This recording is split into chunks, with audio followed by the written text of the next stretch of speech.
Quero saudá-los novamente, queridos, com a maravilhosa graça de nosso Senhor Jesus Cristo.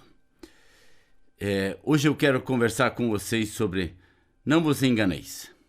A gente pode se enganar a si próprio se a gente não cuidar. E a gente precisa ter muito cuidado com isso. Em Gálatas capítulo 6 diz assim: tendo começado no Espírito, estejais agora vos aperfeiçoando na carne? Isso é que Paulo pergunta à igreja de Gálatas. Vocês começaram tão bem no Espírito e agora estão querendo viver na carne? Nós queremos hoje olhar uma história de um homem na Bíblia. Nós estamos estudando certos personagens da Bíblia. E nós não temos o nome dele.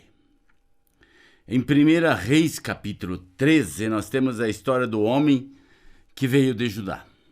O homem de Deus que veio de Judá.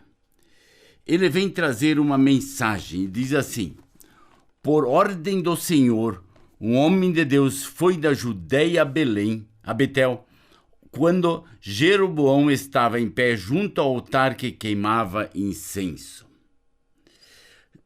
Jeroboão estava queimando incenso de uma forma errada, porque não era o trabalho dele disso.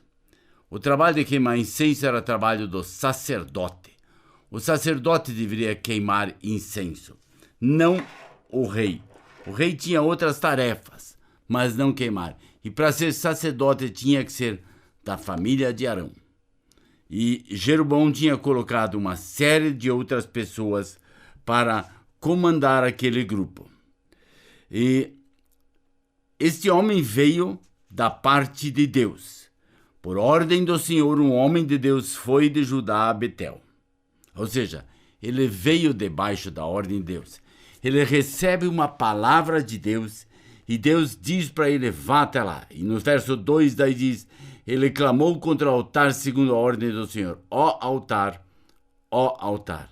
Assim diz o Senhor: um filho nascerá na família de Davi e se chamará Josias. Sobre você ele sacrificará os sacerdotes dos altares idólatras que agora queimam incenso aqui. Os ossos humanos serão queimados sobre você. Uma profecia muito difícil. Alguém da família de Davi ia nascer com o nome Josias. Ele ia queimar os sacerdotes idólatras sobre este altar que eles estavam sacrificando agora. Porque esses sacerdotes idólatras não estavam realmente sacrificando algo para Deus. Quando o rei Jeroboão ouviu o que o homem de Deus proclamava contra o altar de Betel, apontou para ele e ordenou: prendam-no. Mas o braço que ele tinha sentido ficou paralisado e não voltava ao normal. Além disso, o altar se fendeu e as suas cinzas se derramaram, conforme o sinal dado pelo homem de Deus por ordem do Senhor. Deus confirmou seu testemunho para este homem. Quando Jeroboão manda prendê-lo, simplesmente ele aponta o dedo e diz: prendam-no. E quando ele estica o braço, daquele jeito fica o braço. E aí ele se desespera. E o altar parte no meio, como ele havia dito, como este homem de Deus havia dito. E ele, partindo no meio, derramou as cinzas que não podiam ser derramadas em qualquer lugar. E daí ele continua no verso 7. O rei disse ao homem de Deus: venha à minha casa e coma algo. Mas o homem de Deus respondeu ao rei: mesmo que desse a metade dos seus bens, eu não iria com você, nem comeria, nem beberia neste lugar. Pois recebi esta ordem pela palavra do Senhor: não coma pão, nem beba água, nem volte pelo mesmo caminho por onde foi. Por isso, quando ele voltou, não foi pelo caminho onde tinha vindo a Betel. Ou seja, Deus havia dado uma ordem para ele. E ele inicialmente parecia um homem muito, muito obediente. Tudo que Deus dizia para ele, ele realizava. Ele não era para nem comer, nem beber em Betel. Ele era para levar a mensagem, sair dali e ir embora. E não voltar pelo mesmo caminho.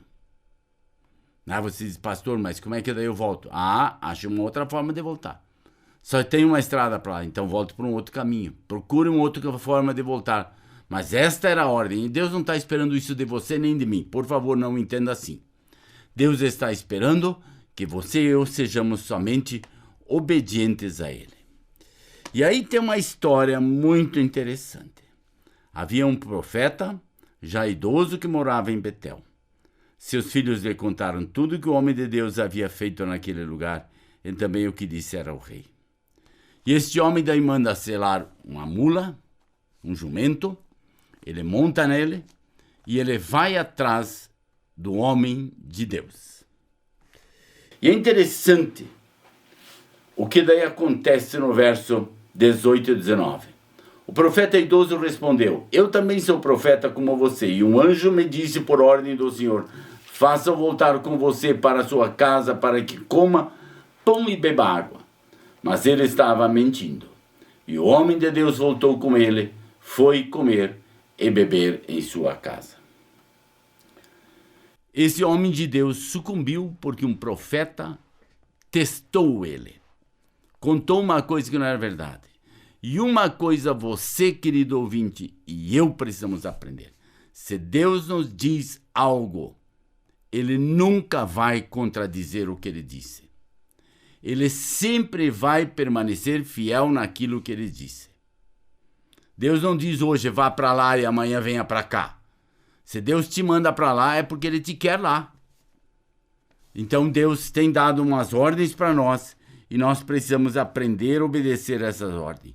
Enquanto ainda estava sentado à mesa, a palavra do Senhor veio ao profeta idoso que o havia feito voltar, e ele bradou ao homem de Deus que tinha vindo de Judá: assim diz o Senhor, você desafiou a palavra do Senhor e não obedeceu a ordem que o Senhor, seu Deus, lhe deu.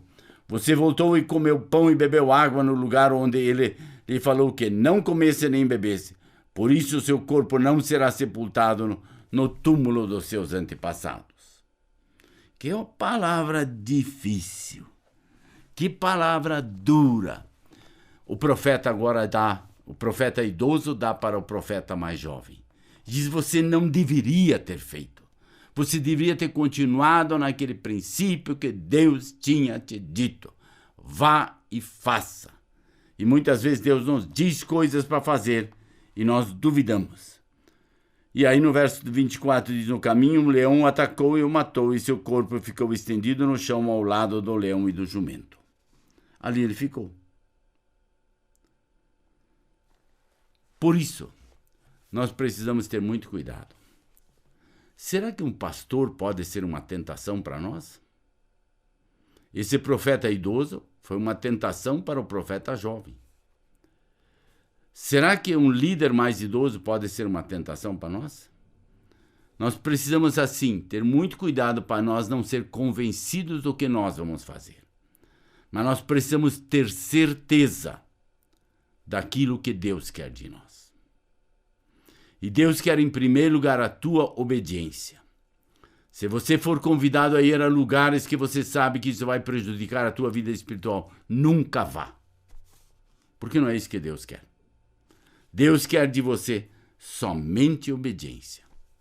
E se você for obediente, Deus com certeza abençoará a tua vida e você viverá uma vida cheia de graça, misericórdia e bondade.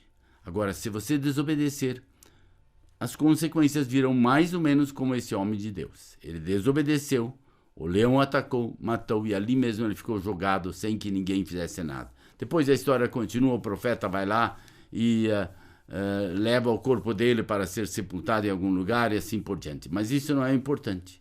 O importante é a ordem, a obediência, aquilo que Deus manda que façamos. Por isto, aprenda a amar a Deus acima de todas as coisas. Que Deus te abençoe.